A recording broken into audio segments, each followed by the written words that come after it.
There are many verses in the Holy Quran that speak to the coming of the promised Messiah alayhi salam and that support his status as a prophet of Allah Ta'ala. Today we will take a look at two such chapters of the Holy Quran, Surah Al-Saf and Surah Al-Jumu'ah. The first prophecy dealing with the coming of the promised Messiah alayhi salam can be found at the beginning of Surah Al-Saf. In verse 7 we read, "And call to mind when Jesus, son of Mary, said, O children of Israel, surely I am Allah's messenger unto you, fulfilling that which is before me of the prophecies of the Torah, and giving glad tidings of a messenger who will come after me, his name being Ahmed. And when he came to them with clear proofs, they said, This is manifest sorcery." We know that the Holy Prophet ﷺ had two names, Muhammad and Ahmed. Muhammad was the Holy Prophet ﷺ's name of glory, and this name was reflected in his life in Medina, as it is then that Allah Ta'ala punished the enemies of Islam and gave victory to Islam. Ahmed was the Holy Prophet ﷺ's name of beauty, and this name was reflected in his life in Mecca, where he and his followers showed great patience and endurance despite terrible persecution. The promised Messiah alayhi salam has written in Brahine Ahmadiyya that he has also been called Ahmed in divine revelation, and thus, in his person, is the second manifestation of the Holy Prophet ﷺ. The promised Messiah alayhi salam embodied the qualities of beauty, and this is why he named our Jamaat the Ahmadiyya movement in Islam, because he wanted people to know that this sect is to bring about peace and security in this world. So although there are many more verses in this chapter, Surah Al-Saf, that speak to the coming of the promised Messiah alayhi salam, Amal will now guide us in an understanding of the verses in Surah Al-Jumu'ah. Assalamu alaikum wa rahmatullahi wa barakatuhu. Bismillahir Rahmanir Rahim. The second prophecy is related in the beginning of Surah Al-Jumu'ah, verses 3 and 4. He it is who has raised among the unlettered people a messenger from among themselves, who recite unto them his signs, and purifies them, and teaches them the book and wisdom, though before that they were in manifest error. And he will raise him among others of them who have not yet joined them. He is the mighty, the wise. There is a hadith that describes the exact moment when these verses of the Holy Quran were revealed. A companion of the Holy Prophet ﷺ, Hazrat Abu Huraira radhiyallahu ta'ala anhu, relates, "One day we were sitting with the Holy Prophet ﷺ when Surah Jumu'ah was revealed. I inquired from Muhammad ﷺ, who are the people to whom the words, and among others of them, who have not yet joined them, refer. Salman radhiyallahu ta'ala anhu, a Persian, was sitting amongst us. After the third time of asking him the same question, the Holy Prophet ﷺ put his hand on Salman radhiyallahu ta'ala anhu and said, If faith were to go up to the Pleiades, a man from these would surely find it. Bukhari. The Holy Prophet ﷺ's answer shows that the verses of Surah Al-Jumu'ah refer to a man of Persian descent. And of course, we all know that the promised Messiah ﷺ was of Persian ancestry. There are many more verses throughout the Holy Quran that speak of the coming of the promised Messiah ﷺ. It is very important that we carefully study the Holy Quran and understand its teachings on prophethood and the advent of the promised Messiah ﷺ. The promised Messiah alayhi salam has said, "I'm not a Rasul or Nabi by virtue of a new law, a new claim and new name, but I am a Rasul and a Nabi by the virtue of perfect reflection. I am the mirror in which the form of the Nabuwwat of Muhammad sallallahu alaihi wasallam are perfectly reflected." Nuzulul Masih, Ruhani Khizai, Volume 8, page 381. As an Ahmadi, it is important for us to understand the status of the prophethood of the promised Messiah alayhi salam and our oath of allegiance to him. As the promised Messiah alayhi salam himself explained, the true object of Ba'ath is to acquire the spiritual knowledge, blessings, and signs which bring about true repentance.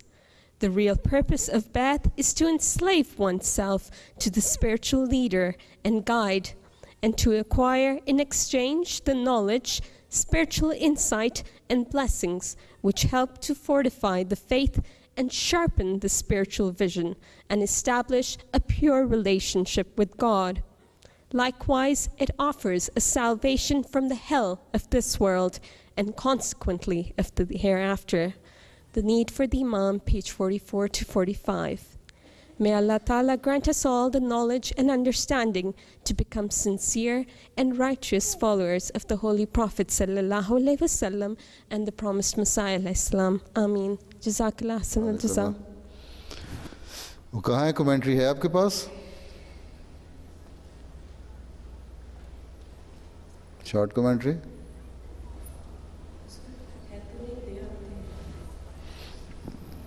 کس صفحے پہ؟ مجھے note لکھا کے دکھائیں اس کی.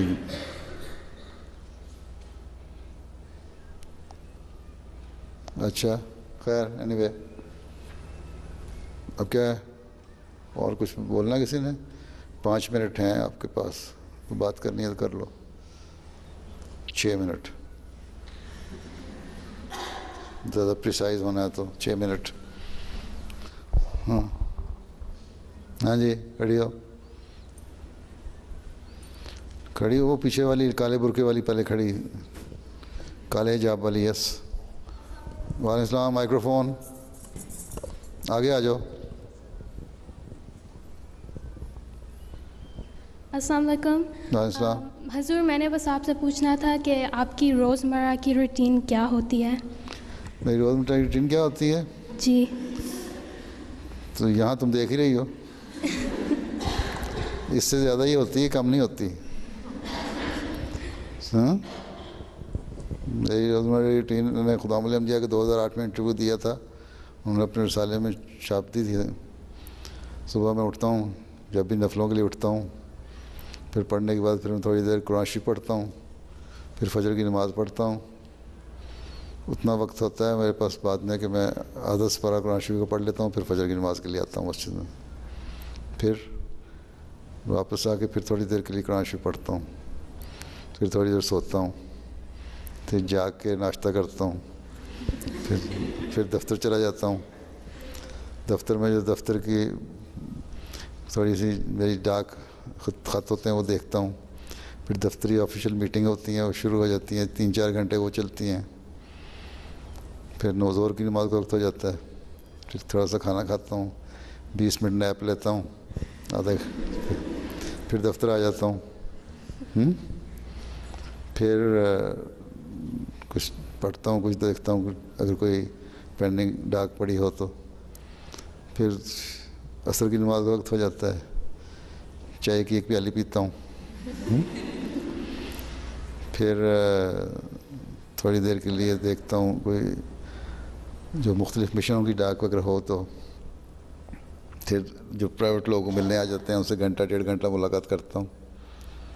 پھر اگر لمبے دن ہوں گرمیوں کے تو پہلے کھانا کھا لیتا ہوں، پھر عشاء کی نماز پڑھتا ہوں. اس کے بعد پھر دوبارہ بیٹھ جاتا ہوں ڈاک دیکھنے کے لیے، دفتری ڈاک. پھر کچھ وقت بچ جاتا ہے تو کچھ اسٹڈی بھی کر لیتا ہوں. پھر سوتا ہوں تھوڑی دیر کے لیے اور بس. سمجھ آ گئی؟ جی جزاک اللہ.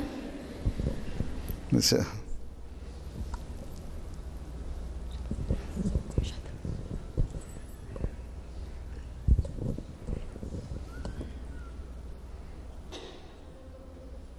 دے میرا سوال تھا کہ ہم کیسے سمجھائیں ہمارے غیر مسلم دوستوں کو کہ پردہ کیوں ضروری ہے. ادھر آؤ.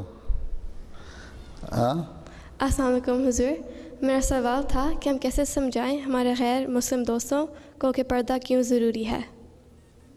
پردہ کیوں ضروری ہے؟ ہاں جی، ہمارے غیر مسلم دوستوں کو.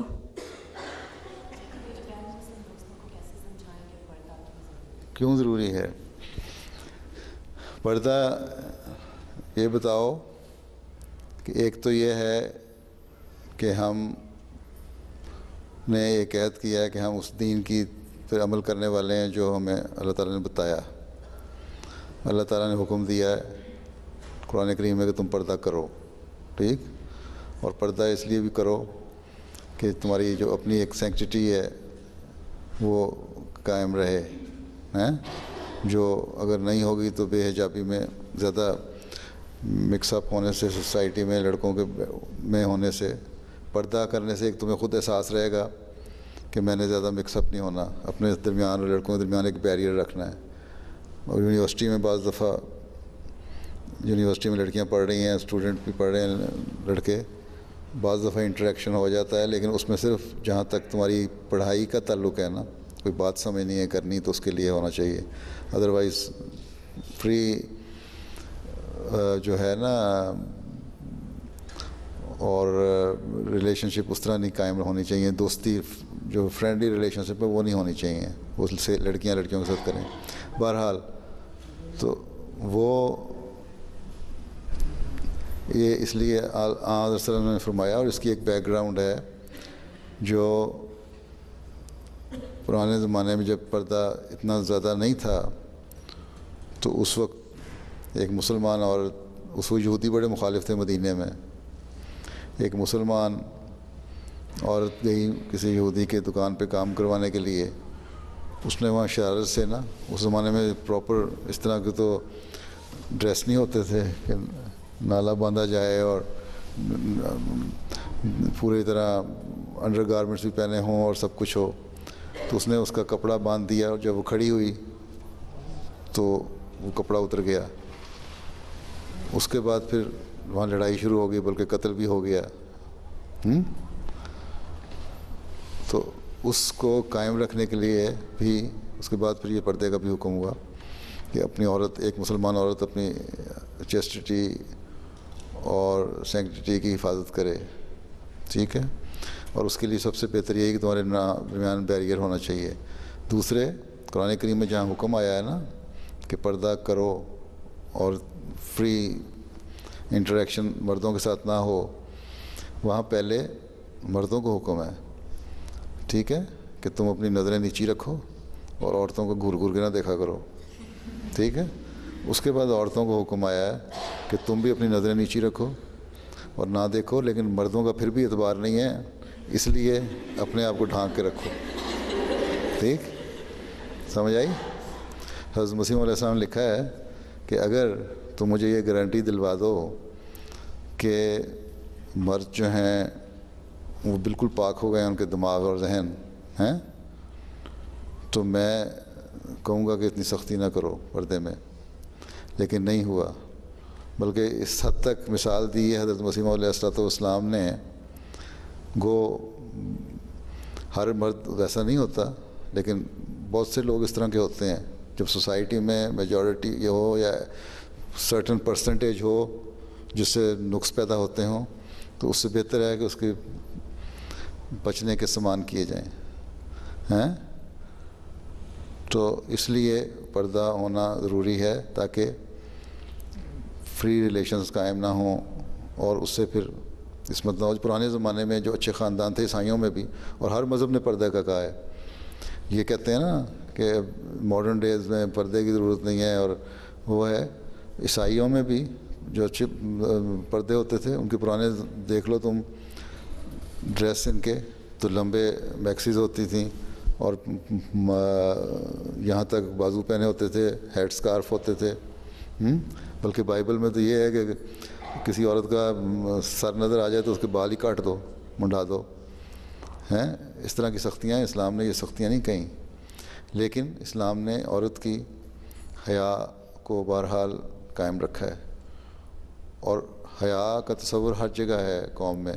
اب قرآن کریم میں تم جو قصہ پڑھتی ہو حضرت موسیٰ کا، جب انہوں نے وہ 2 لڑکیاں تھیں اپنے جانوروں کو پانی پلانا چاہتی تھیں، وہ مرد پانی پلاتے تھے اس لیے وہ پیچھے ہٹ گئی تھیں کہ وہ نہیں چاہتی تھیں کہ ڈائریکٹ انٹریکشن مردوں کے ساتھ ہو. تو حضرت موسیٰ نے پوچھا کیا قصہ ہے، انہوں نے کہا اس طرح، تو انہوں نے پانی پلا دیا. اس کے بعد آگے پھر یہ آتا ہے کہ جب وہ چلی گئیں گھر تو اس میں سے ایک آئی واپس اور بڑی حیا سے اپنے آپ کو سنبھالتی ہوئی آئی، کھلی اوپن ہو کر ہا کر کے نہیں آ گئی تھی کہ میرا باپ تمہیں بلاتا ہے. ٹھیک ہے، قرآن شریف میں قصہ سارا لکھا ہوا ہے نا، پڑھو تو. اور وہ جب گیا تو اس نے پھر، باپ بھی ہوشیار تھا، انہوں نے یہ نہیں کہا کہ میری جوان بچیاں بھی گھر میں ہیں تو میں ایک لڑکا گھر میں رکھ لوں، کیونکہ یہاں پھر عورت کی سیکٹریٹی کا سوال آ جاتا ہے. اس لیے انہوں نے کہا اگر رکھ تو میں تمہیں لیتا ہوں اور تمہارے پاس گھر میں رہنے کی جگہ بھی نہیں ہے حضرت موسیٰ کے پاس، تو تم میری 2 بیٹیوں میں سے ایک سے شادی کرو تاکہ تمہارے رہنے کا کچھ جواز بن جائے. ٹھیک ہے، تو اصل اس کے جو ہے اصل چیز یہ ہے، عورت کی حفاظت کی گئی ہے پردے میں، اور اس کے لیے مرد کو بھی روکا گیا ہے. لیکن پھر بھی مرد کا بے اعتباری کی وجہ سے عورت کو کہا کہ تم اپنے آپ کو زیادہ سنبھالو. سمجھ آئی؟ مختصر جواب اس کا یہ ہے. ٹھیک، مائکرو بولو. اور کیا ہے مائکرو فون؟ ادھر ایک آگے بھی دے دو نا جلدی سے. ایک 3 سوال ہوں گے، ایک دوسرا سوال ہو رہا ہے، اب ایک اور زیادہ اجازت دوں گا اگر بشرطے کہ اس کا جواب لمبا نہ ہوا. السلام علیکم حضور. ہاں، میں نے پوچھنا تھا اگر جو واقفات یونیورسٹی یا کالج سے گریجویٹ کر رہی ہیں ابھی 23-24 سال کی، ان کے لیے کوئی ہدایات اگر ہوں تو. گریجویٹ کر رہی ہیں، ہدایات کیا ہیں؟ ہدایات تو میں اتنی دے چکا ہوں کہ تم ان کو پڑھ لو تو ٹھیک ہے. ہدایات یہ ہیں، گریجویٹ کر رہی ہے اگر تو ہوشیار ہو اور آگے افورڈ کر سکتی ہو پڑھنا، سبجیکٹ ایسا ہے کہ جو ریسرچ میں جانا ہے یا میڈیسن کرنا ہے یا اس طرح کی چیزیں ہیں، اور شادی بھی نہیں ہو رہی، رشتہ بھی کوئی اچھا نہیں آیا، تو پڑھ لو. اور اگر رشتہ آ جاتا ہے بیچلرز کرنے کے بعد یا ماسٹرز کرنے کے بعد، تو پھر پڑھائی کے نام پہ بیٹھی نہ رہو، پھر شادی کروا لو. ٹھیک ہے، دعا کر کے فیصلے کرو. یہ لڑکی کو اختیار دیا ہے اللہ تعالیٰ نے، اسلام نے، کہ شادی کا فیصلہ خود کرے اور دعا کر کے فیصلہ کرے، ماں باپ میں بوجھ نہ کریں. کوئی رشتہ ضرور. اچھا، درمیان میں سے اب وہ وائٹ اسکارف. یس، السلام علیکم ورحمۃ اللہ. White dress. نو پیچھے تم وائٹ تو نہیں ہو، تم تو کالے ہو. السلام علیکم حضور. حضور میرا سوال ہے کہ آپ نے کافی ملکوں کے پرائم منسٹر اور پریزیڈنٹس کو خط لکھا تھا، تو کیا ان میں سے کسی نے آپ کو جواب واپس دیا؟ ان کو جواب آئے گا تو دیں گے. مجھے پریزیڈنٹ اوباما کے بھی سٹاف میں سے، وائٹ ہاؤس کے سٹاف میں سے ایک آیا تھا وہاں ملنے. انہوں نے بھی یہی کہا. آپ کے پرائم منسٹر صاحب کے ڈپٹی اسسٹنٹ منسٹر صاحب جو آئے ہوئے تھے یہاں اس دن فنکشن پہ، انہوں نے بھی یہی کہا کہ دونوں نے ہمیں کہا ہے. اوباما صاحب کا بھی یہی جواب تھا، ان کا بھی، کہ ہم نے اپنی ٹیم کو جو ہے وہ اس کا جواب کس طرح دینا ہے، کیونکہ بڑا مشکل خط ہے ہمارے لیے جواب دینا. تو میں نے کہا تھا کم ایکنالوجی کر دو کہ ہمیں مل گیا ہے، یہ تو کرٹسی دکھاؤ. ابھی تک تو اتنی کرٹسی بھی شو نہیں کی. تو وہ سوچ رہے ہیں، کہتے ہیں ہم جواب دیں گے. مجھے ہر دوسرے تیسرے ہفتے پیغام مل جاتا ہے کہ ہم جواب دے رہے ہیں، پر جواب تیار نہیں ہو رہا ان کا. جزاک اللہ. جی لاسٹ وہ. ہاں نہیں، وہ پیچھے کھڑی ہوئی تھی. السلام علیکم پیارے حضور. میرا نام ہیرا احمد ہے اور میرے پاس سوال نہیں پر درخواست ہے. میں سیکنڈ ایئر یونیورسٹی میں. چلو اللہ تعالیٰ کو کامیاب کرے. اس کو دے دو، اس کو دے دو، اگلی کو دے دو. السلام علیکم حضور. میرا سوال ہے کہ اگر شادی کے بعد بھی لڑکی کی پڑھنے کی خواہش ہو تو کیا اس کی اجازت؟ اگر شادی کے پاس پڑھنے کی خواہش ہو تو اس کے لیے یہ ہے کہ اگر آپ پڑھنا چاہتی ہیں تو جس سے شادی کر رہی ہیں اس کو پہلے بتا دیں کہ میں نے پڑھنا ہے. ٹھیک ہے. اگر اس شرط پہ شادی کرنے کو تیار ہو تو ٹھیک ہے, لیکن اس شرط کے ساتھ ایک اچھے رشتے کو ضائع بھی نہیں کرنا چاہیے, ٹھیک ہے. لیکن وہاں یہ بھی رکھیں کہ یہاں ایجوکیشن مہنگی ہے کافی, اس کو یہ کنڈیشن امپوز نہ کریں اس پہ کہ تم نے میرا خرچ بھی برداشت کرنا ہے. پھر اپنا پڑھائی کرنی ہے تو اپنا خرچ خود برداشت کرو. یہ نہیں ہے کہ پیرنٹس کہتے ہیں کہ اچھا چلو اس کو لڑکی کی شادی کراؤ, اگلے کے خرچہ ڈالو, اگلے کے ذمہ خرچہ نہ ڈالو. پڑھ سکتی تو ٹھیک ہے, لیکن انڈرسٹینڈنگ سے, اور اگر نہیں کوئی شرط رکھی تو بعد میں بھی انڈرسٹینڈنگ سے پڑھ سکتے ہیں لوگ. میں نے کئی پروفیشن ایسے ہیں, مثلا میڈیسن ہے, ٹیچنگ ہے,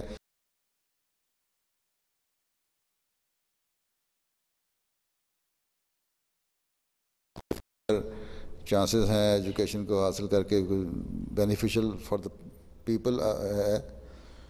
صرف اپنا فائدہ نہ دیکھو. تو پھر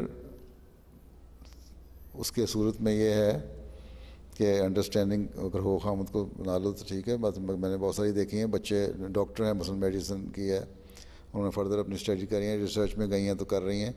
بچے 3-4 ہو گئے, جب بچے اس عمر کو پہنچ گئے کہ وہ اپنے آپ کو سنبھال سکتے ہیں, یا کوئی نانی دادی ان کو سنبھال رہی ہے, 8-10 سال کے ہیں, مطلب ہے پرسنل اٹینڈنس کی ضرورت نہیں رہتی ماں کی, تو پھر وہ انہوں نے باقی بعد میں بھی پڑھائی کی ہے. تو اگر شوق ہو تو کسی بھی عمر میں پڑھائی ہو سکتی ہے, ٹھیک. لیکن کسی اچھے رشتے کو ضائع نہ کرو اس لیے کہ میں نے پڑھنا ہے, اور کسی کو دھوکہ دے کے شادی نہ کرو کہ میرا خرچہ برداشت کرو گے. شادی تو ہو گئی ہوئی ہے, میں صرف پوچھنا چاہتے کہ رکنا چاہیے. شادی ہو گئی ہے؟ ہاں جی حضور, بیٹا بھی ہے. بس بیٹا بھی ہے, شادی ہو گئی, خامد اگر راضی ہے. اور اگر کیا پڑھا ہے؟ کمپیوٹر سائنس پڑھ رہے ہیں. کمپیوٹر سائنس تو ایسی کوئی چیز نہیں ہے جیسے پیسے کمانے والی چیز ہی ہے. نہیں, کمپیوٹر سائنس میں کوئی ضروری نہیں ہے ضرور پڑھا جائے آگے. ہاں اگر میڈیسن ہوتی, ریسرچ ہوتی, یا کوئی اور چیز ہوتی تو پھر میں کہتا ٹھیک ہے. ہاں جی, معاہدہ نام ہے, نہیں لجنہ مالا لکھا ہوا, میں معاہدہ سمجھا تھا. ہاں ایک بس آخری سوال. ہاں مائکرو فون.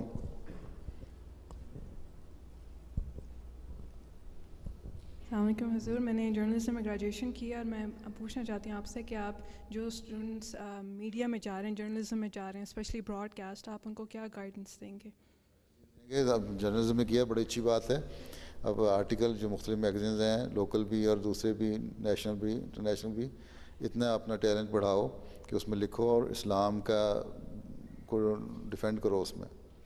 ہیں آپ بتاؤ, مطلب یو کے میں بہت ساری لڑکیوں کو میں نے کہا, اور انہوں نے لکھے ہیں پردے پہ مثلا حجاب کیوں ضروری ہے, کیوں ہم لیتے ہیں, بڑے بڑے اچھے آرٹیکل لکھے ہیں لڑکیوں نے, اور ان کے منہ بند کرا دیا. اگر وہی تم لوگ آرٹیکل لکھو گے تو اس کو اپنے پرسنل ایکسپیرینس سے ان کے جواب جب جائیں گے تو ان کا بھی ہو جائے گا.